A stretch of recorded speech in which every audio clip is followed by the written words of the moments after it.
This is Hemant. And Jessica. And you're listening to the Friendly Atheist Podcast. Please stop everything you're doing and go to patreon.com/Friendly Atheist Podcast to support this show. $5 a month, you'll get ad-free episodes and the exclusive bonus episode. Mm-hmm. Hello. Hey, friend. Hi. We're recording this early because, for reasons I will explain in the bonus episode, I'm going to disappear for several days and then go off the grid, and it'll be wonderful.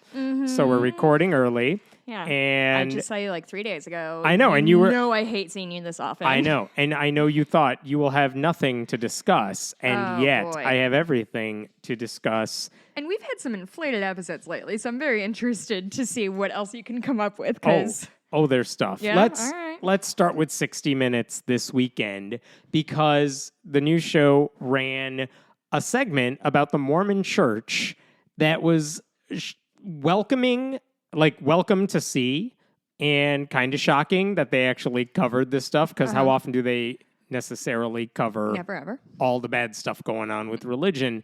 And here's the story that they did. Basically, there's a whistleblower who says the Mormon Church is sitting on top of giant Scrooge McDuck money bin amounts of cash that's designated for charity, and none of it's really going to charity, and he knows it because he's one of the finance guys. Interesting. So it's ostensibly just sitting there making money by existing. Yeah, he worked for an investment fund, which so is not... he's really morally upstanding. Yeah, I mean, he's not the problem. He's a banker. He worked on Wall Street. He's like, well, instead of making money for companies that just want to get richer, let me go back home, basically. Let me work for the Mormon Church, because Who they're also wants to get richer. Yeah. Well, his thinking was, they're a nonprofit. It's a religion. Yeah. Yeah, they're investing money, but they're investing money because it's meant to go out to places that are not just spreading the religion and doing the good things, big giant quotation marks, that the religion wants to do, but it's helping charity. That was his thinking. Like, that's a good cause to work for. Many of us go into nonprofit work, and And then you experience it. And the thing about this is, most of the details that we talked about, that were seen in this story, have been reported on over the past year or two. We have discussed it on this show. None of this is new. I will run through the history of what's been going on here. What 60 Minutes did is basically put a face to the story that's been in the news for people who still know how to read and choose to do it. And they got the Mormon Church, a representative from the church, on record of like, what the hell are you people doing? So I want to talk about that too. Defect, or is he just being transparent? He says he's being transparent. Okay. As far as I know, he's still a Mormon. Okay, and does he not see any problem with what's happening? Oh no, the guy who whistle blew. Oh, he's the whistleblower. He's the sorry. whistleblower. Sorry, yeah, I missed that. So here's the that backstory here. note. In 2019, a guy named David Nielsen, he is the Mormon who worked for their investment firm. He worked for a company called Ensign Peak, ENSIGN PEAK. Fancy business name, but basically this is the investment bank that oversees all the money that goes into the Mormon Church. He worked for them as a senior portfolio manager, and in 2019, basically it was leaked that he had submitted some documents to the IRS. Basically, I'm quoting from the Wall Street Journal, accuses church leaders of misleading members and possibly breaching federal tax rules by stockpiling their surplus donations instead of using them for charitable works. He also claimed that church leaders were using the tax-exempt donations to prop up a pair of for-profit businesses. Really? Okay, so now we're into fraud territory. Yeah, so there's some shady stuff going on, and he let the IRS know about it, and somehow this leaked to the Wall Street Journal, which posted about this back in 2019. Basically, David Nielsen and his brother, I'm sorry, I said Wall Street Journal, this is the Washington Post. Nielsen and his brother Lars basically let the Washington Post use their real names in the article. They got wind of some of the documents, and what they were saying is, basically, the bottom line is, all the tithe money that's coming into the church, because everyone's obligated to give 10% of their income, it's designated for charity. That's why it's exempt from taxes. Right. But these guys were saying it's not being used for, quote, religious, educational, or charitable activities, which is what the IRS says. That's where the money is supposed to be used for. And the 2 times that it went for for-profit businesses, one was to bail out, they said, a church-run insurance company. Did we cover that? It was a while ago. It was a while ago. Church insurance companies. And didn't we? another time, it was for a church-owned shopping mall. Sure, just like Jesus Yeah, wanted. and here's the difference. We've talked about church-run insurance companies like shady, faith-based. Like, this is not that. This is just like straight up, they have an insurance company and the church owns it. And How is you that wouldn't know possible? because they're trying to make money. It's like investing in a sports team or something. It's just so... Just in and of itself, these people are so fucking cynical. Like, truly, I just cannot look past the absolute cynicism of working to manage a portfolio of churches or whatever he's fucking doing. The entire Mormon everything. Everything.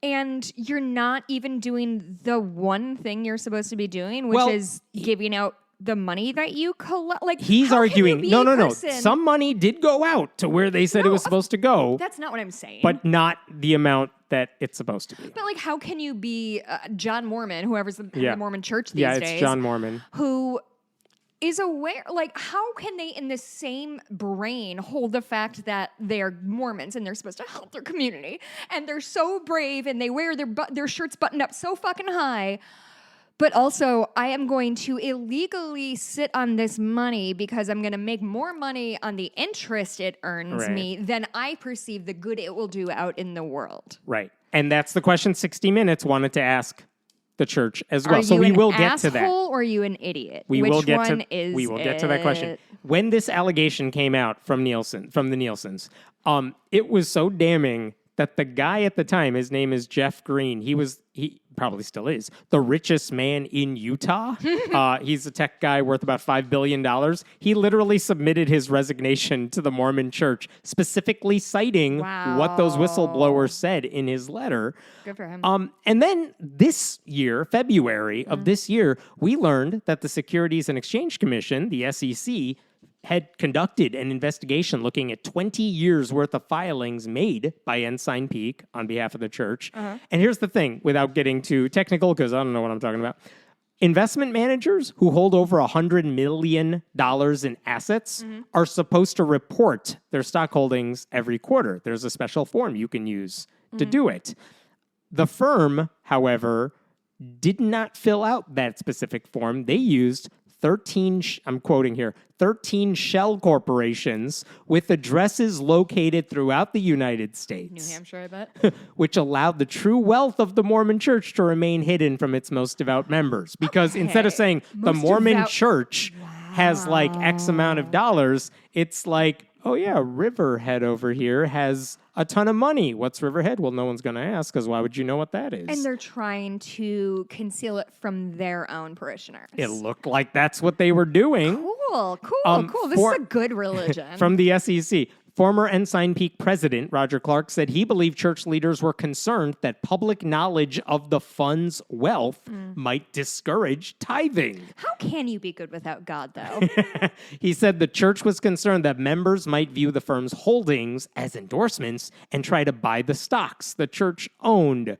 The church... Why is the church in this stockholding game? They want to make money.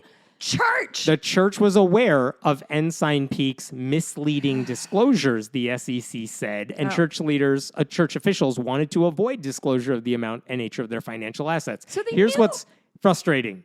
What's really frustrating about this.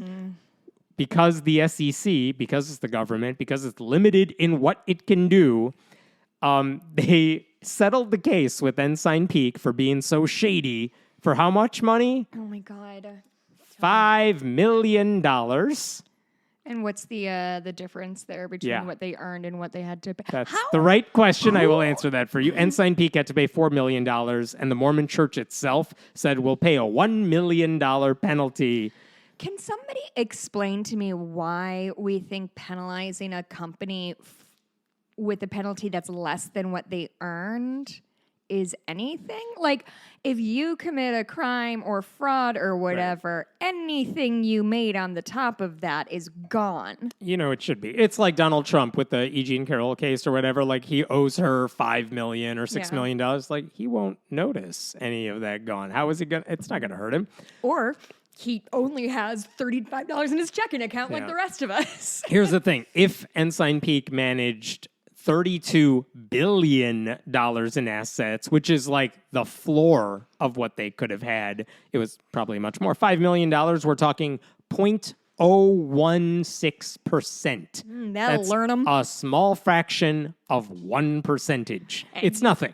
It's nothing. And you tell everybody the punishment you got from us, and they'll never cross us again. Mormon Church officials at the time, this is earlier this year, they released a statement saying LOL, the church's senior leadership received and relied upon legal counsel when it approved of the use of the external companies to make the filings, saying, don't blame us for the shell companies. Our lawyers told us to do it. Like, we had nothing to do with it. We're just idiots. We were so nothing. busy praying. We didn't even look at the billions and billions of holdings that our church has, because I was praying. They also said, we have worked with the SEC for years to come to this settlement. We reached resolution and chose not to prolong the matter. Yeah, you guys are the real heroes here. With the announcement of the order, the matter is closed.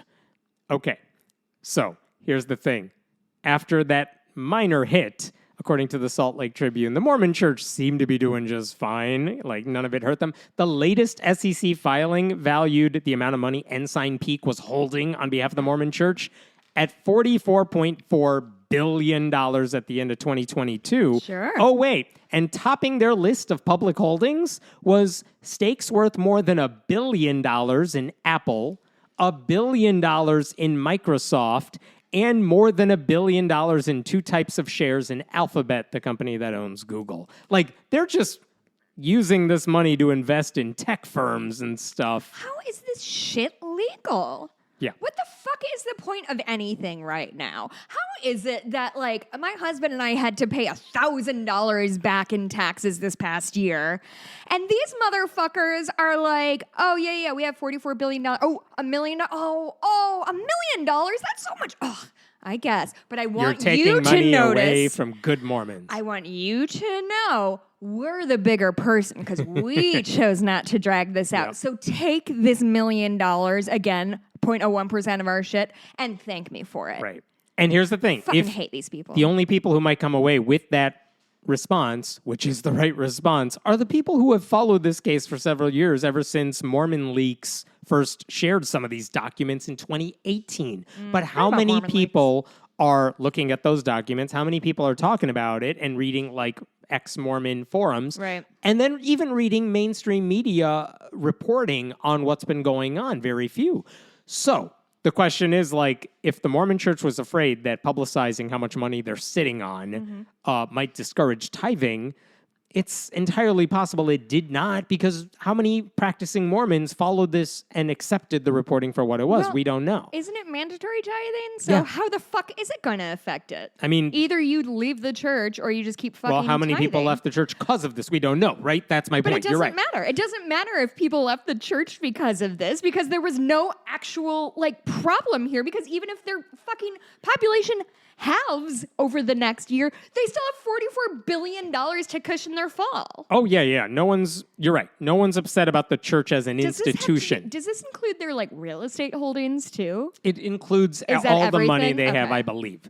Now, 60 Minutes over the weekend, Sharon Alfonsi was the reporter. She spoke with David Nielsen, the original kind of whistleblower behind this, who I thought came across as sympathetic, deeply concerned about what the church was doing, did not seem to be like some guy with a grudge, but a devoted Mormon who's like, I think church leaders are straying from the stated mission, which I accept, Right. but they're not doing it.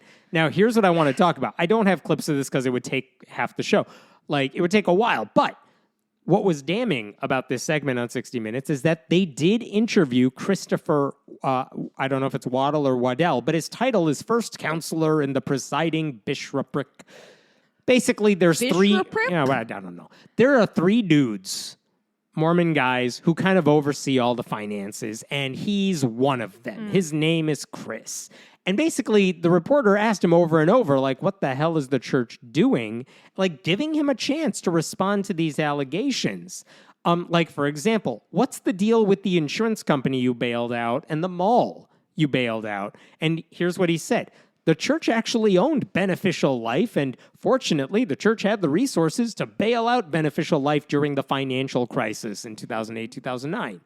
As in, like, That's not. they were So you're struggling just during the recession, restating what and we said. helped them. Right. He's restating what they said. And she's like, and the mall? The mall was not a bailout. The mall was an investment. And are you receiving returns on the investment? Oh, absolutely. Oh, sure. Yeah, that was his response to that. Okay, how much money is Ensign Peak holding on behalf of the church? Because, like, can you tell us the amount they actually have in storage? She said, what's the value right now of Ensign Peak's assets? Yeah, that's something I can't share with you right now. Isn't that public knowledge? It's not, because it's a Really? church. They can hide anything because they you want. keep calling it Ensign, but what you're Right. talking about is the Mormon Church. Yep. And then she's like, it's been estimated at $150 billion. Does that sound correct? To which he says, that's an estimate that some have made. Are we in the ballpark or no? We have significant resources. Unquote.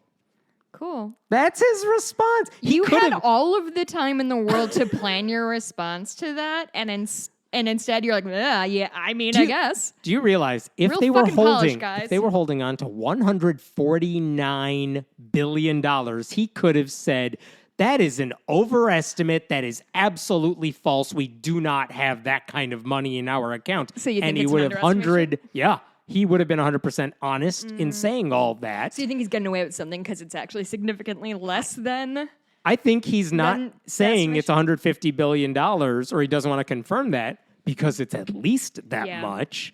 And like, why can't you say, okay, whatever, I'm just mad. Then she asked how much of the money is being used for charity as intended. That's a fair question, right? Yeah. Give me a percentage. That's what I want. I don't care about the dollar amount, because if they say we gave $30 million to a charity for what, like, that's nothing to you. Tell me percentages here. Anyway, she asked, give us a sense of what percentage is going out the door of the money under management. Which it should be all of, right? More or less? I mean, it should be a good chunk of it. I mean, obviously you need to, like, even with a nonprofit, you need to have, like, a cash store in Sure, place. Sure. But $150 billion does not a cash store make. I will read you his response in full. To be honest, we've never looked at it as a percentage. We looked at it based on needs to make sure that we're comfortable with how many years worth we have in case of financial difficulties, in the case thing I of just said. financial crisis, to make sure we can continue church operations. We just want to make sure that that's sufficient. How many years do you think the church can run off $150 billion? Did you do the math? Oh yeah, I definitely thought Fuck about yeah, the math. Hammett. The answer is forever. It's all the time that the universe will be alive. Really? Like, yeah, how much money do they need? Do you- This is not a rainy day fund. Right. This is like a rainy couple millennia, and then maybe Truly, you this still is have billions Noah's left over. fund. So, okay, wait. Did you look at how much it cost, or do we know? We don't know how much it costs to run the Mormon Church because it's a church, and It's we the don't have church that and information. they can be opaque. Do you realize some evangelical, non-denominational, like mega churches, they hide how much money they take in from their own congregation. Like these guys are doing. Like these guys are doing writ large with the entire church. And the thing is, like, it's one thing if you're part of a church and you're like, well, I'm a member, I give to you, I would like to know where my money is going. And they're like, haha, no. Well, how much is my pastor making? We hide that from you. We don't tell anybody about that. And that's shady enough. Yeah. To do that on this scale is wild. Like, and think about this. Let's say you magically won $100 billion in the lottery. Finally. With the caveat that you got to give a bunch of it to charity. Oh, Brewster's How Millions. fast could you, like Mackenzie Bezos right now, is Truly. like quickly giving it away, and even she has like it's lulls in the thing because she's trying to figure out where to give it, and she can't give it away fast enough, is what she said, because she keeps making more from the investments and stuff like that. And the point is, like, again, to write this off as, well, we just want to make sure we're okay in case of financial difficulties. That doesn't even say what percentage they're giving away. It's so condescending. It's so like, you don't know how businesses work. So, sweetie, this is how we have to, we need to keep money for a rainy day. Like, it's so condescending, as if this report is going to be like, oh, sure, so $150 billion. Yeah, that sounds right. Like, that. How many countries is that?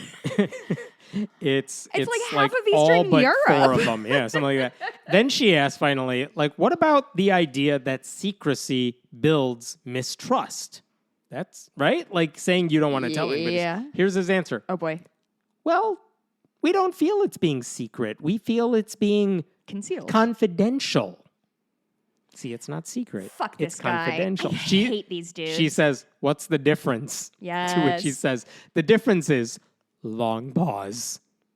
I guess it's a point of view. It's confidential in order to maintain the focus on what our purpose is and what the mission of the church is. To make more and more and more and more money. Rather than the church has X amount of money. Then she says, but don't you agree this would be a non-issue if there was more transparency? Mm-hmm. To which he says, no. Because then everybody would be telling us what they wanted us to do with the money. Yeah, that's the fucking point of it, dog. They want you to give to charity like you promised. That's what it was for. So this guy is like the hoi polloi who gave us their hard-earned money. Those fucking idiots. They are going to want to, quote-unquote, participate and have a, quote-unquote, say in their community. And they're going to say, why don't you help the poor? Why don't you help kids in hospitals? Suckers. Don't they realize there's a mall that we need to prop up? And like, it's where the future of honestly, commerce is. I don't know why we should be surprised, because like when you see these Mormon buildings, like between Mormonism and Scientology, these like fucking palaces they construct to themselves. Like, you cannot look at one of those buildings and be like, yeah, this place is doing really good work. It's like the fucking Catholic Church. Like, yeah, go in the Vatican and be like, oh, yeah, these guys have really taken a vow of poverty. Like, these fucking people. It's just capitalists. I am it's amazed just capitalists using any other hat to be capitalists. That Waddell here, he's the guy the church sent out to do this interview. He's the best they had to offer in response. Such a good point. I looked, the ex-Mormon subreddit had a field day I bet. with all of this. This is my favorite comment. The church asked us throughout our most vulnerable years if we masturbated. We have every right to ask them how they spent our money. Woo! That's a good one. And on Monday of this week, right after 60 Minutes aired, the Mormon Church released a short statement about the segment. Here's the relevant part of what they said. It's unfortunate 60 Minutes sought to elevate a story based on unfounded allegations by a former employee who has a different view on how the church should manage its resources.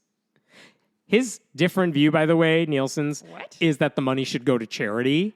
And his unsubstantiated view is based on the fact that he managed that money. He managed the money and had documents proving that it went where it went. But it was unsubstantiated. And the SEC looked at the documentation and they're like, you need to settle now. But and the church is like, yes. The Mormon Church said that they're unfounded. So who do we believe? I know. It's so hard And what's to say. unfounded? They didn't say what was unfounded. Is the $150 billion unfounded? Because they didn't correct that. Is the accusation that you're not sending it to charity unfounded? Because I feel like objectively that's pretty hard to argue. The church has repeatedly they've had years now to set the record straight, but they are sticking with the confidential argument here. And they're going to until, like you said, until people either stop tithing or stop showing up. And that's to the thing, like, church. if you are a practicing Mormon, so many babies all the time. If you're a practicing Mormon, save the money for your babies and don't give it to the church. And like, I'm not asking you to ditch God. I wish you would. You're not. I don't care. I'm not asking you to like leave your faith. I am saying your money is not being used the way you think it is. And if that matters to you, there are better charities you could give it to if you still want to adhere to that principle. You could give it to a place that makes a difference. But if you're giving it to your church, all they're doing is hoarding the cash instead of using it to help people like they said they were going to. Cool. It's just, I'm glad that story got the exposure it deserved after all these years. I should point out, this is the one thing that I think church supporters have tried to levy against Dan Nielsen, the whistleblower. It's that if the IRS says like the church is doing something super shady. You know how we sometimes say the IRS isn't going after evangelical churches when they endorse a candidate from the pulpit? They should lose their tax-exempt status because they actually owe taxes to the government for playing the game that they did. Right. If the IRS says Ensign Peak has to pay taxes on the money it is hoarding because the church is not doing what it said it would do to honor its nonprofit commitment, then Nielsen, the whistleblower, stands to gain a lot of money, like 30% of whatever the government recovers. And if they pay, he's a whistleblower? Because he's the whistleblower. Wow. And given the amount of money we are talking about, we are talking a shit ton of money that would go right into his pocket. Wow. So this is the argument levied against him, that he's doing this to get rich or something because he has a grudge against the church. To which I was just argue, so what? If he said he doesn't get any money for making an allegation. Right. He gets money if the allegation proves to be accurate and the government recovers all the funding. And then they say, well, here's your reward. It's a cut of it.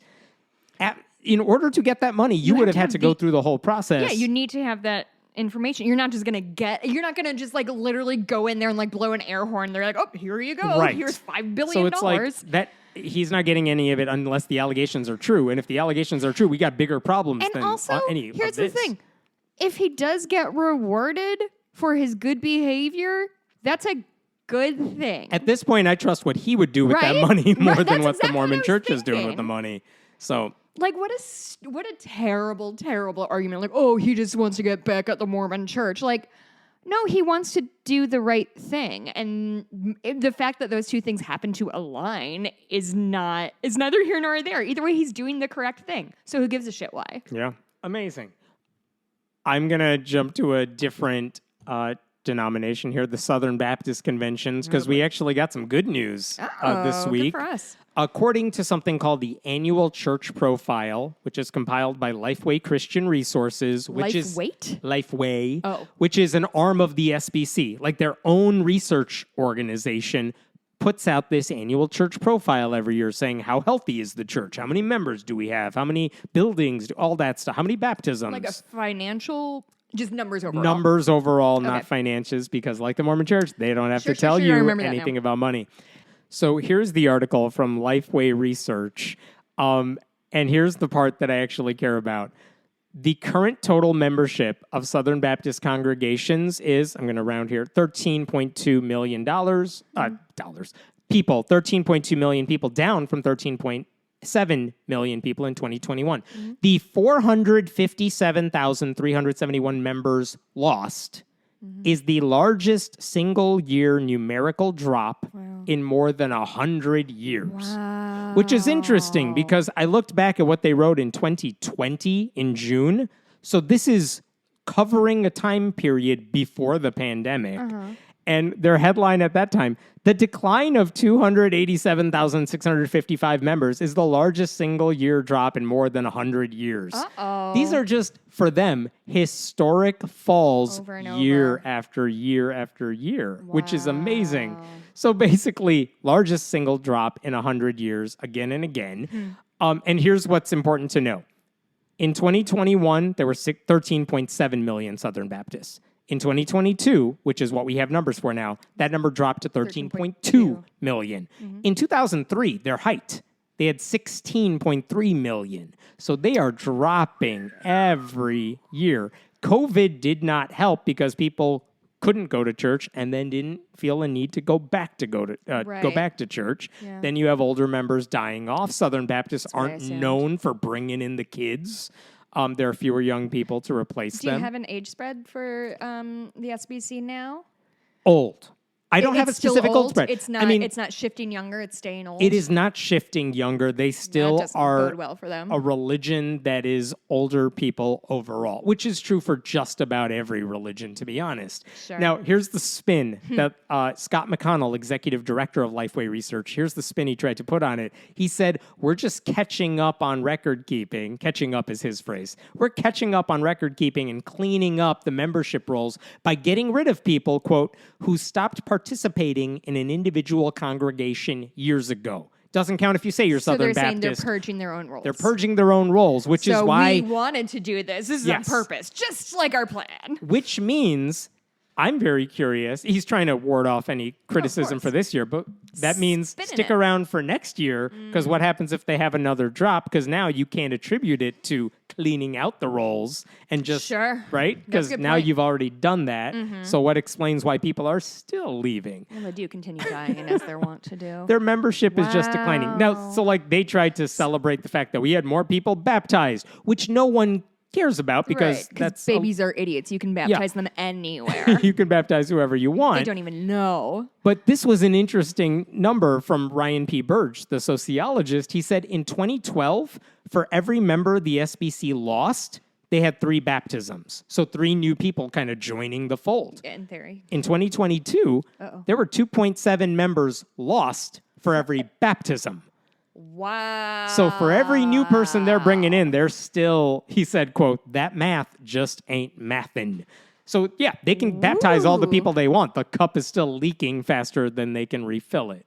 And in case you're wondering, like, so why are all these people leaving the Southern Baptist Convention? Obviously, they did not. Gestures widely. That's exactly Could you it. do the numbers one more? What was 2002? You said the height? 2003 was the height, and they had 16.3 million members. And we're down to... Now we're down to 13.2 million. Okay. And so like, it's... I'm guessing 13 of those million are like older than 90. I don't know. That's a guess. Okay. Now, what's causing the exodus? They didn't go into that because they're just looking at raw numbers. Yeah. But just to give you we can speculate. Speculation here, we have rising secularization throughout the country, people ditching any organized religion for no religion. You have children of Southern Baptists choosing to leave the faith because they're comfortable doing it. There are stories that have come out about sexual abuse cover-ups within Southern Baptist churches. Over the past few years, we've seen black pastors in the SBC leave the denomination. So have high-profile members. Rick Warren, the pastor who's probably one of the most famous Southern Baptist preachers in the country, ordained female pastors against the SBC's wishes, only to have his entire church get booted from the SBC altogether. Purging the roles, Hammett. Yeah, right? And now, I should say, his church announced this week they're going to appeal that decision. I don't think it'll go anywhere. Yeah. We also talked about the president of the SBC right now. His name is Bart Barber. He appeared on 60 Minutes last October to defend the denomination and present this, like, compassionate, I feel for you, very Clinton-esque, like, I feel your pain side of the story. And even in that interview, which I should say, he came off looking... If you want to, like, he came off looking decent and like a good guy trying to lead this organization. Even in that interview, he's like, should a 10-year-old be forced to have her rapist babies? And he's like, yeah. And then no notes. He also promoted conversion torture, conversion therapy. He said people in a same-sex marriage could not possibly be a good Christian. He denied the existence of trans people. And he said, well, I didn't vote for Donald Trump in 2016. And they're like, what about 2020? Yeah, I voted for Donald Trump. Shifty eyes. That's the best they could come up with from the SBC. I didn't vote for Trump the first time, but I waited till he did 4 years worth of crazy shit. I saw what he had to do, and I was like, Two impeachments later, well, one impeachment later, I was like, yep, I'm all in. The racism, I love it. So what does he have any ideas of why it's going? Because I have not seen his response to the declining membership data. I'm sure his response is the same. 60 Minutes from a year ago. Sorry. That was from a year ago. Right. He didn't respond to that, but he knows why people are leaving and why they're frustrated. And he's like, we're doing our best to make sure abuse is responded to. Yeah. Oh. By the way, next month when the SBC meets for its annual convention, there's a good possibility Bart Barber, the compassionate conservative, if you will be replaced by a guy named Mike Stone, who is basically a crazy conservative. Like, they're only going to push it more in the extremist direction, which I suspect would only alienate even more of the people who might right now be on the fence. Yeah. By the way, you asked about numbers. I do have some numbers for you. They said, and I don't know how much other money they have, they said they took in over $9.9 billion in 2022. $9.9 billion. So if all these people are leaving... it's not like they're starving either. Right. But their fear is that people are going to leave. That means our coffers are not going to get replenished. We have to dip into these funds, which, again, you'll be our fine. $150 billion. I hope we can make it. Hope we can make it for, I mean, man, I'm just Wait, $1 billion You is all said I'm asking something for. quickly. I want to circle back on it. Do you think the primary driver of the primary exodus driver of young people is the abuse scandals? For why they're leaving the Southern Baptist Convention specifically, I wish I had an answer to that. I don't know if that's the primary reason they're leaving. I think the biggest thing is just the overall trend away from organized religion and not one damning thing about the religion, because it's not a new story. Yeah, okay, I agree. Because when you had said abuse, I just thought that was interesting because in my mind, it's always, I mean, obviously the abuse thing has always, the abuse piece of it has always been intertwined in, it's like leaving the Catholic Church today because of abuse. It's like, buddy, that's been around for a long time. Happened? I'm glad you're doing it. But I would argue that more than the mishandled abuse, which is not to say that's not horrible and tragic, but I just think that this anti-gay, and we talk about this all the time, this anti-gay thing, even in some places, this anti-trans bullshit, the abortion stuff, like, we are no longer in a world where there are people who have, like, quote unquote, never met a gay person, right? Like, they're visible and never in our met lives. a non-Christian. Right. And they're visible in our lives. They're visible in our media. And you cannot keep calling somebody a boogeyman when they're objectively not doing, and like, truly the best thing they can come up with is the drag show, like, story hour thing. That's the worst thing they can come up with, which is a nothing thing. Because the reality is all of the abuse that's happening is in churches and under these patriarchal places where the men are protected over the women and children and boys and men who are abused.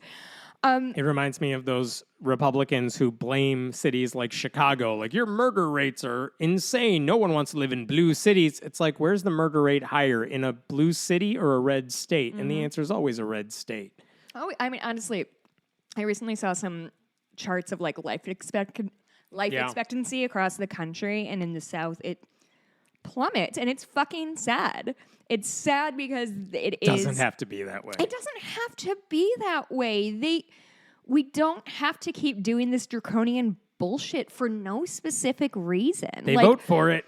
Is it just? And I know I get annoyed when anytime says this, but is it just like a maintenance of the status quo of, like, nobody wants any big upheaval, and so they're willing to kind of take their lumps now and then? Part of it is they like Republicans. They've always voted Republican. They just hate black people. They hate queer. Like, they truly, assume Democrats are all whatever caricature you hear about on right-wing propaganda networks.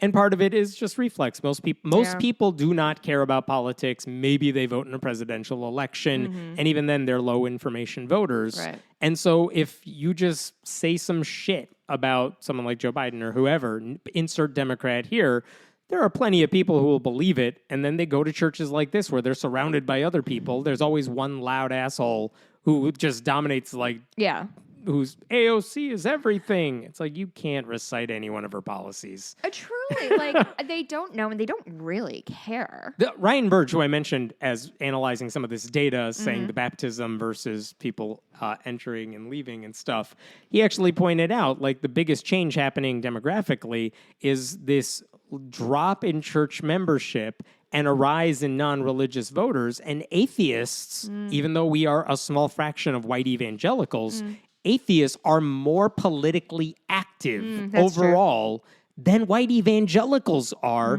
And if our numbers, not atheists, but the non-religious side, if those numbers start to grow, that could be a huge benefit for Democrats, because Republicans are just losing their most fervent, dependable base. Right. And so those numbers are shifting in the right direction. The question is how long it'll take, and whether, just because more people ditch organized religion, doesn't mean they are part of that atheist active group that supports politicians, generally liberal politicians. Right. So interesting to see, Very sign of things to interesting. come. Let me give you something happy and enjoyable to talk about for a second. I'm suspicious. And by that, I just mean you'll be able to make fun of it a little bit. There is a Christian prophet so-called prophet. He wants to be called a prophet. His name is Hank Kunneman, and he recently... never been a prophet named Hank. He's a preacher named Hank, and he's in Nebraska, and he was recently... Judas and Hank. Yep. He was doing a taping of a right-wing show called Flashpoint Live in Nashville, and he delivered a More like speech. Nash Point Live, am I right? No. And he delivered a short diatribe. I'm going to play it for you because it was so dumb it made me laugh. Okay. And it's not funny. It's not funny. It's depressing.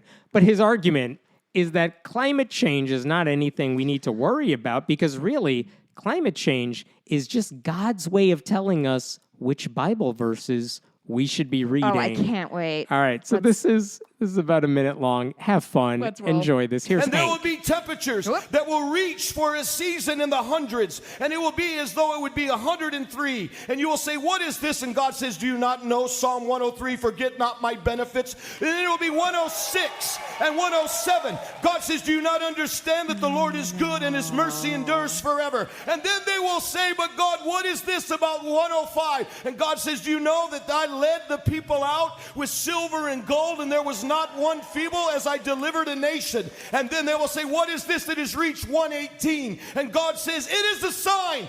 Hosanna, Hosanna, blessed is the Lord who comes to save. And I have come to save this nation at this time. God says they will be shaken and some will even be removed, even as one called Tucker. I don't know. I stopped there. As one called Tucker, like Carlson? Yeah. One called Tucker. That was a separate part of his sermon there. I just want to remind you, there are 150 chapters in Psalms. He could have gone for a while.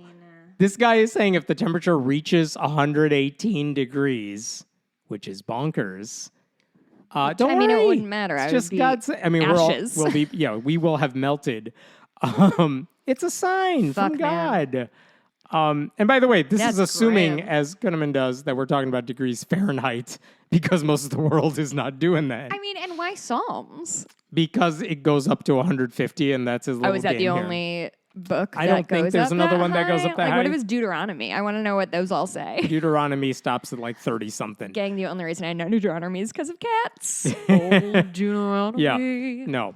So, but implicit in that little rant there is this notion we don't have to do anything to combat climate change. We don't need to worry about it. It's just God sending a sign. Changing temperatures aren't a real problem. Apparently, God never wants us to read lower chapters in any of the books. What happens if like it gets Genesis to be like 1 negative doesn't 10? matter. Doesn't matter. What's he telling us then? Nothing. Is what What's God before Psalms? Maybe it's like the 10th to the last before Psalms. We started It's like Psalms. Acts or whatever. God, I'm really tapping out on all of my Bibles. Like the freezing point is Psalms 1 or I don't know. Right. Oh, what a I don't know. The flip side of that argument. Well, and the other thing is like I can do that with fucking anything. Like, oh, look, it's 809 Psalm 8 verse 9. Yeah. What you can That is what these do people that do. with anything. One of his buddies who was, I don't know if he was on stage,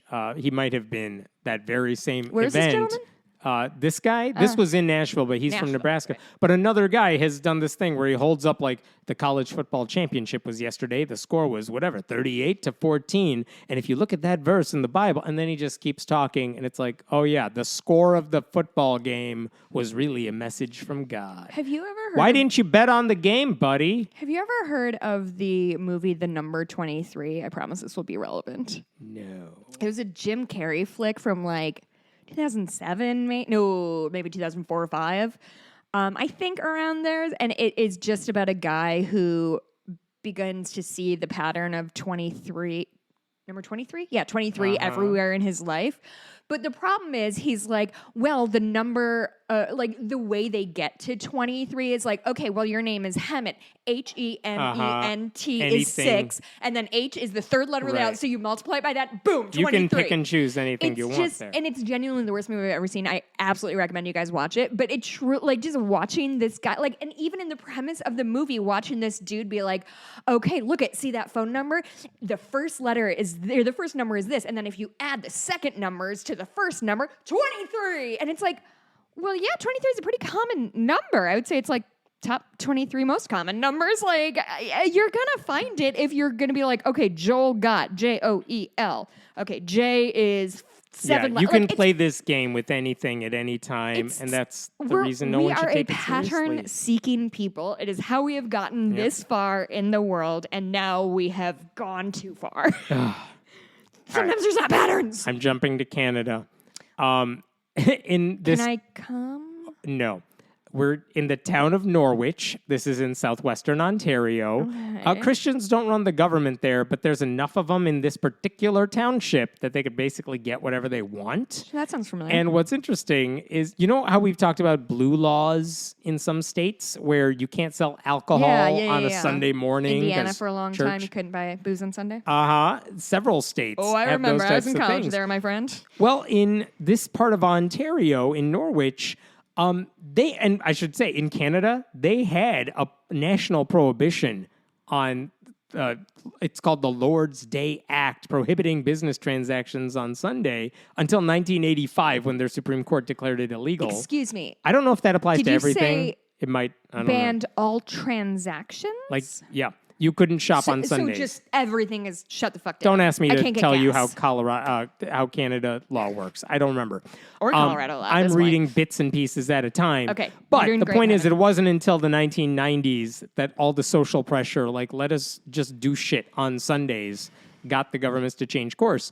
And in Norwich, though, one church that has extensive power in this community has basically shut down the local economy on Sundays. It's called the Netherlands Reformed Congregation, some conservative church that believes all sorts of weird shit. But basically, it's not that the law requires businesses to close on Sundays, or even that members of this church refuse to buy anything on Sundays. According to an article in the Canadian Press newspaper, this is from a professor who's lived in the city for nearly 2 decades. He says there's a big influence here from a certain religious group. I know people that have tried to open businesses and be open on a Sunday, and they've been visited by the minister saying, if you stay open on Sunday, you'll be out of business. Oh my God, it's the mob. Yeah. Oh my God, I'm writing this movie. TM. Another Norwich resident said there's a big divide in the town between the church's members and others. Happen to your nice fruit stand here, Another Norwich resident said they will go to businesses in Norwich and tell you to your face, we will not do business with you if you are open on Sunday, like at all. And if you don't get their business because they run a good chunk of the town, it's the mafia. Yeah, it's just Jesus. It's the Christian mafia. I'm really into this, actually. I'm glad Christians are finally putting their fists behind their words and shaking down small business owners in the exact way Jesus would have wanted. Right. We are going to not support your... They're so They didn't whiny. even sell Why stuff are they to gay so people. Fucking whiny about everything. Just because everybody doesn't do the exact thing they want to do. What the fuck? Aren't you an adult? Haven't you moved through the world accepting that not everybody is going to do the thing you want them to do? And the thing is, this church in particular has so much power in the community that just last month they have a 5-member, local city council or whatever. They voted 3-2 to ban pride flags on municipal property where it was previously fine. And their justification for doing that is they wanted to, quote, maintain the unity of the town. Which is a weird way to say we just need to placate those crazy Christians at that church. Wow, that's such a dog whistle, too. Man. Of we want to be unified, and necessarily you having a identity that is not straight and het is disunifying? Disunifying? Is that the opposite? Sure. Ununifying? No. We'll run with it. Wow, these people are big whiny babies, huh? Oh, yeah. This is my question at this point. Is this people who just got so swept up in their own bullshit and kind of yes-anded each other into oblivion? Do you know what I mean? And everyone has to go along with it. Otherwise, they'll come after you. Yeah, doesn't it it reminds me of a cult or something like that where it's just you're so isolated, you just kind of yes-and each other and yeah, they're doing this. Yeah, they are. Oh, they're doing it on purpose. Yeah, they are. Just like I think everybody has been in that thing where like the like stakes keep getting higher because everyone's like, and then we're gonna plan a trip to Vegas. Like you do that, but like these people. Oh my God! I hope he wears a little mafia outfit. Listen, I'm a descendant of mafioso, so I can talk about it. Of course. It's not racist against Italians because I am. Here is These your racist. motherfuckers. I can't believe it. It's wild. Wait, Here's are we done with the story? yeah. What's There's local no resolution. response? Like There's people no are- response because they didn't say we are demanding your business shuts down. It's like you said. It's more like, oh, you have a nice business here. It'd be a shame if something happened to it. And I mean- and businesses are like, well, I guess I'll stay closed on Sunday because I want a business. And like, I'm not pretending I know Canadian law well at all, but there must be some kind of law against like not bullying, but what's the big part of like the threats? They're threatening them, They're threatening them. right? I know it's not bullying, but there's some. Fuck, man, these That idiots. pressure. You think about the right How do you get mafioso so word. far off track from Jesus being like we should clothe the poor and feed the hungry That's to the- get to the point of hey, That's our entire podcast every day. I guess every week. God, they really lost the plot at some point, didn't they? Completely. Here, I have a happy story for you. Actually, happy story for you, at least in the ending. okay. Here's the backstory. In Portland, Oregon, there's an atheist. His name is Tim Bartholomew. There's no atheists in Portland. Yeah, I know, right? Basically, Tim's kids attend the Portland public schools, and they take the bus on their way to school. And his kids, who are like 5-ish, they told their dad that the bus driver is always talking about Jesus, telling kids to sing songs about Jesus on the way to school. Public school? Public school. And if they didn't participate, I guess he has an assistant, the bus driver does, the assistant would come and sit next to them and, quote, make you feel bad if you are not singing. And so, if you are this bullying atheist children dad, is so easy that it's not fun. So if like, you're this bully an atheist adult dad- like the rest of us. what do you do if you're the dad here? Oh, I would climb the bus and sit. I would get on the bus and sit next to my kid and just like loudly not sing Right. and make really strong eye contact. He It gave- makes people nervous. He gave them a phone, and he said, Give their kid. Oh, the kids a phone. uh-huh, and he said, record this happening. Yes. And by the way, I should say, Dad. there is a rule against using phones on the bus in this particular district. So they are breaking the rule here, but whatever. Did they get a It's not a recording? First Amendment though. It's right. The kids So I could feel get like there's a some trouble, hierarchy. but whatever. They managed to get a recording, and he posted it to YouTube. Oh my God, do we have the recording? Can I listen? So here's the thing. I do have the recording. Honestly, it's tough to make out. You need subtitles to make sense of it. But basically, the recording does seem to show the bus drivers talking about Jesus, singing these hymns, things like that with the kids. Over the thing? It's happening. Yeah. All the kids are participating because a bunch of them are just like, yay, singing, whatever. Singing's the best. And here's the thing. The dad did go to the school district and say, this is happening. Like, do something. And the school has been unresponsive to him. So then this dad went Really to the unresponsive. ACLU. And the ACLU said, you should talk to the Oregon Department of Education. And to their credit, they have taken the lead on this. And I'm reading from the Portland Mercury here. The communications director for the Portland Public Schools said the district is aware of the complaints made against the driver. The situation is being investigated and we are unable to comment further. All right, whatever. But now the Oregon Department of Education, their communications manager said, we are aware of the allegations but cannot comment on any open or pending investigations. And then he added, under Oregon law, a public school is barred from supporting or engaging in religious activity. If the Oregon Department of Education finds that a school district has violated that statute, the repercussions are serious. The department must immediately stop making state school fund distributions to the district pending the outcome of a mandatory hearing about behavior. Shit, The they take that serious. The state can withhold money from the entire district if the district does not stop the proselytizing from happening. So the investigation is happening, and we'll see what they do about it. I mean, the district has a simple solution here. Yeah. Tell the driver to stop or lose all your money. And Lose a good they're chunk of the not money. They're pushing back?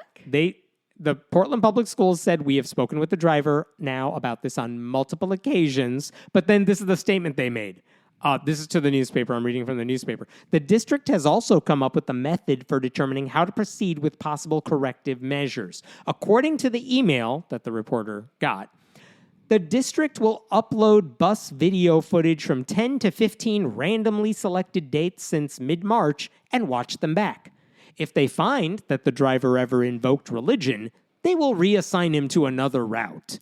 If he continues to invoke the old religion, Catholic Church. If he What? continues to invoke religion, the email said he could lose his job.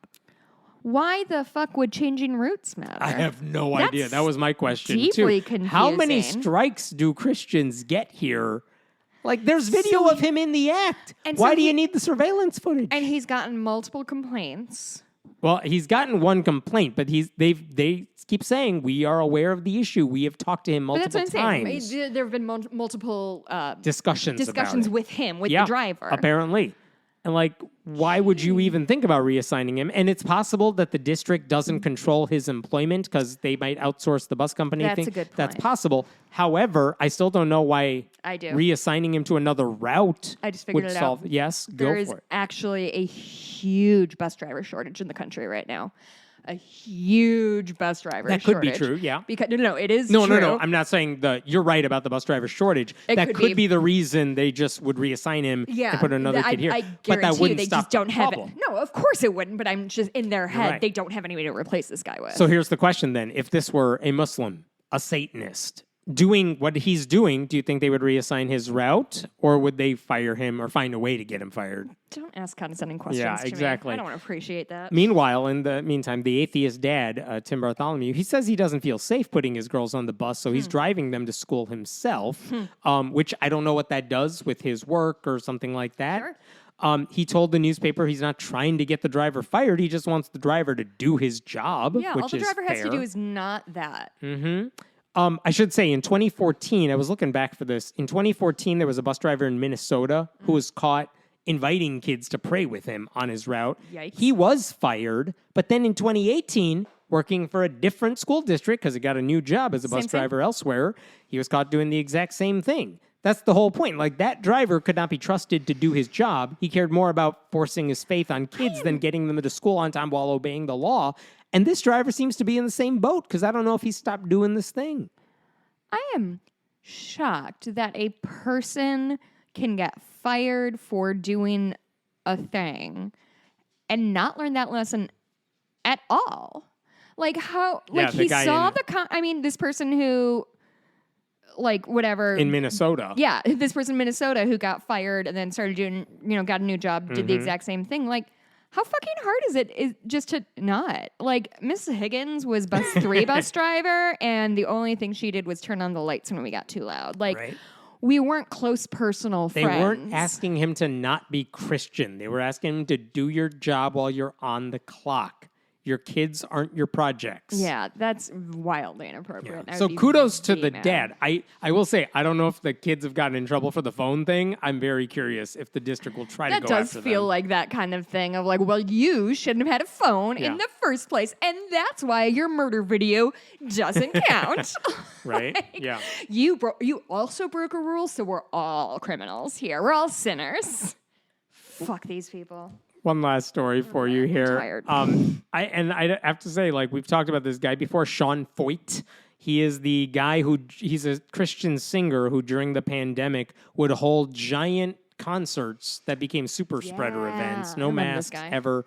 And then he just became a conspiracy theorist / Christian nationalist, just spreading whatever bullshit he could find. He wrote an article for Charisma, the Christian crazy news outlet, where basically he confessed, I think, to being a Christian nationalist and basically saying we ought to embrace that. And I want to read to you some of the things he said. We have seen a clear unveiling of the secular progressive agenda over America. Abortion on demand up until the moment of birth. The normalization of pedophilia and child sexualization. And the that's y'all. castration of perfectly healthy children in the name of gender-affirming care.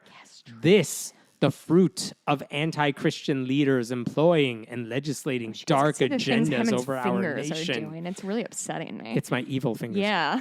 And then he says, Fucking Disney it is, villain." it is not controversial for us to boldly declare that we want Christians to be writing the laws of the land according to the word of God. What was the first? It's not what? It's not controversial.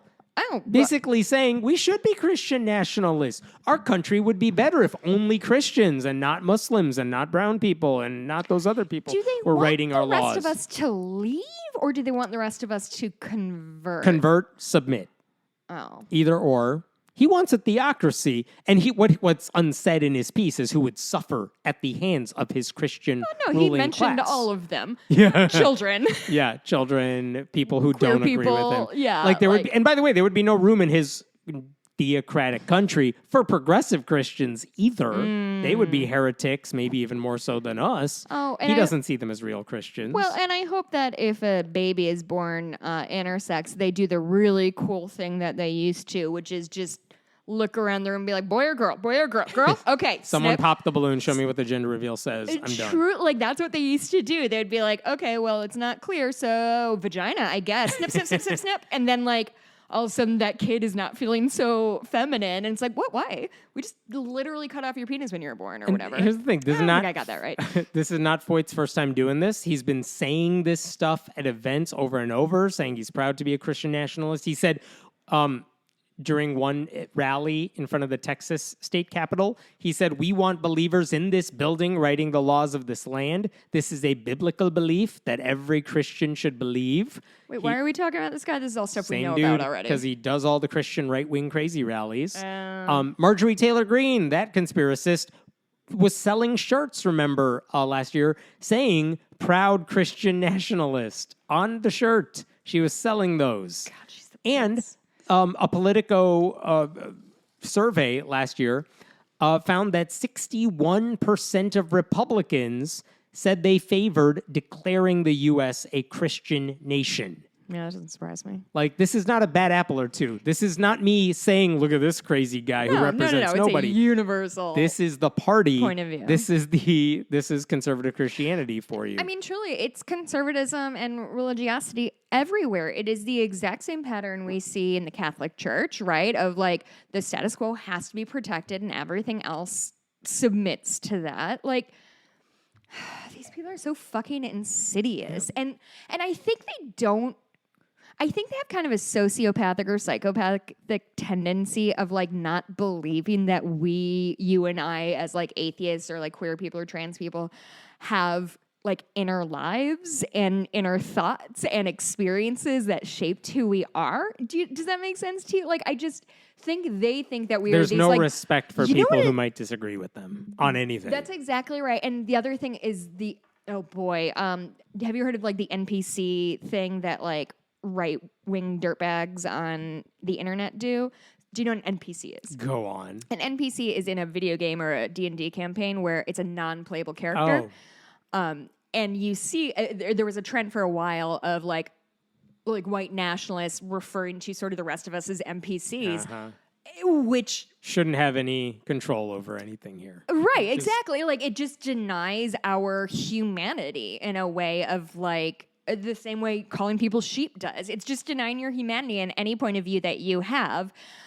And these people are idiots. Like truly, they're so They are fucking dumb. I theocrats. can barely breathe. They are theocrats who claim to be patriots while torching the Constitution. These are people who look at what's happening in like Islamic nations, and instead of being horrified, they're like, I'm jealous. And the thing is, their religious delusions should be countered and criticized by decent people. And by the way, many Christians do, good for them. But there are plenty of Christian pastors in megachurches and beyond who are horrified by this, but they're so cowardly to speak out against this because they're afraid they will push people out of their church, and that's not helping at all. Do you think like they're letting people like Foyt hijack? Foyt, by the way, if you forget his name, rhymes with exploit. Yeah. Like they're letting people like him hijack their faith for political ends. Do you think that it is that they are letting him do this, that they're cowardly? You said they're kind of cowardly. Or do you think these are people who, I think a lot of people who are brought up as like hardcore Christians as really authoritative. Not necessarily, that's not the right word, but like they appeal to authority, right? Like whoever is higher, like military ranking, all of that shit is like, it's top down. Whoever above me says the thing goes. And I wonder if being raised Christian, it's very much that same, Jesus said this, God said that, and you do it. You don't question, you don't like get it to... when someone's authoritative. You kind of are drawn to that. And the thing is, during the Trump administration, reporters asked a lot of these pastors, like, that guy doesn't, whatever he says he believes, he doesn't live out any of the things you preach. Right. So you're going to speak out against that. It's not an endorsement or endorsement of the opposite side. Right. Just like you're going to speak out against that, right? Right, that this doesn't represent us as Christians. And of course, most of them are like, if I did that, I would lose my church, as if... Suck. Yeah, sucks to be Sounds you. like they don't Do it serve a church. anyway. What good are you as a leader if you can't speak out when a guy who's basically... And one of them, I remember them saying, like, or maybe they said it to a reporter somewhere else. They're like, I get them for 1 hour a week. Tucker gets them the rest of the day. And they're like, I'm out of competition. But the thing is, like, what good are you as a pastor if you can't speak out against something that is objectively wrong, immoral, evil? That's what you're supposed to be doing. It feels to me very similar to when politicians kind of pull that same thing of like, oh, I know this thing is wrong, but I'm afraid I'm going to take a dip in the polls if I say anything about it. Like, it's so... I can't criticize Donald Trump because I will lose his base. And, like, that is what cowardice is. Like, I believe... Like, I think we've talked about politicians on here that, like, they did this thing. They're probably going to get booted the fuck out of office next election cycle, but they did the thing. They stood by their principle. And, like, any individual representative... especially on the local level, should feel, you know, and I would think church people would think the same thing. You should feel a sense of responsibility and ownership of what you're doing. But if you're only doing this in service of being able to still do this tomorrow, then what the fuck is the point? You're just staying in the You're just job looking for the paycheck. job security? Like, it's so...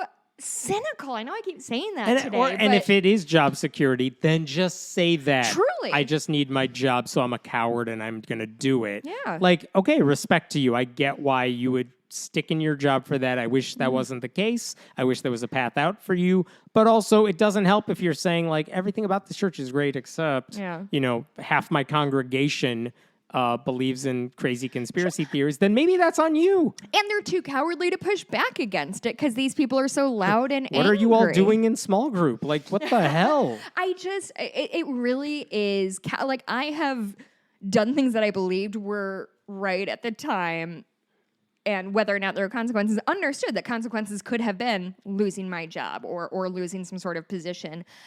But if something is happening that's wrong, it's your responsibility as a human being to try to fix it. Like, we are all in this thing together.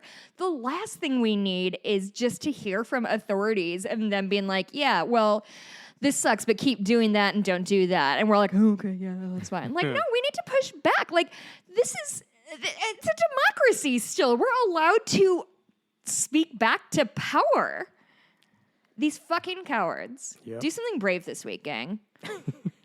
That's Be all I better got. than them. That's all I got. Before we go on June 3rd, I think that's Saturday, June 3rd, my husband Mikey and my dog Dottie and I are going to be in Minneapolis, Minnesota. We have a reservation at Unleashed Hounds and Hops in downtown Minneapolis at 5 p.m. I do think it's like a dog park / bar. And so I know you need reservations. I'm not sure if you don't have a dog what that looks like. But we're going to be there at 5. And so if you are around, I would love to see you and hang out and say hi. And you can meet my dog. Quickly, I want to go through my bonus. Oh, wait. Do you have any... we're going to talk about where you're going. No, I'm not telling anyone where I'm going. I'm going away for several days. I'll talk about that in the bonus episode. And honestly, I don't want to see any of you. I hope you have a lovely weekend. I'm the only one you can see, which feels pointed. I will talk about why I'm doing that, though, in the bonus. I also want to talk about crosswords. More crossword Good stuff? times. Okay. You know where to find me, Hemant Mehta, on Twitter. You can support our show by going to patreon.com/friendlyatheistpodcast. You can always email us at friendlyatheistpodcast@gmail.com. What else are we talking about in the bonus?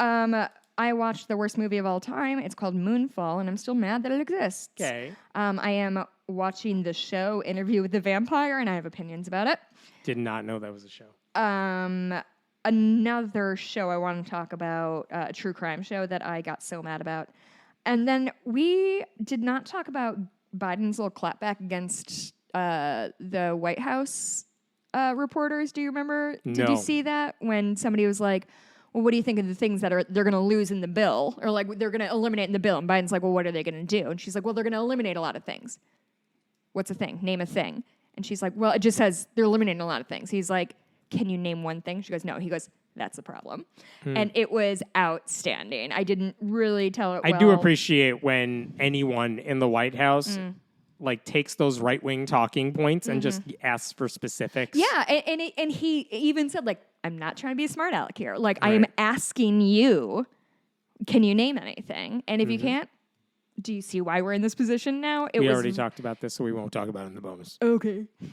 All right, that's all I have. All right, we'll see you in a couple weeks. Next week, because I'm disappearing off the face of the earth, I have a wonderful interview. I just did it this morning. I think you will appreciate it. It's from someone who was heavily involved with Campus Crusade for Christ and then walked away from it and has a lot to say about what they do in that organization. You will hear that interview next week, and then Jess and I will be back the week after that. See you then. Bye. Bye.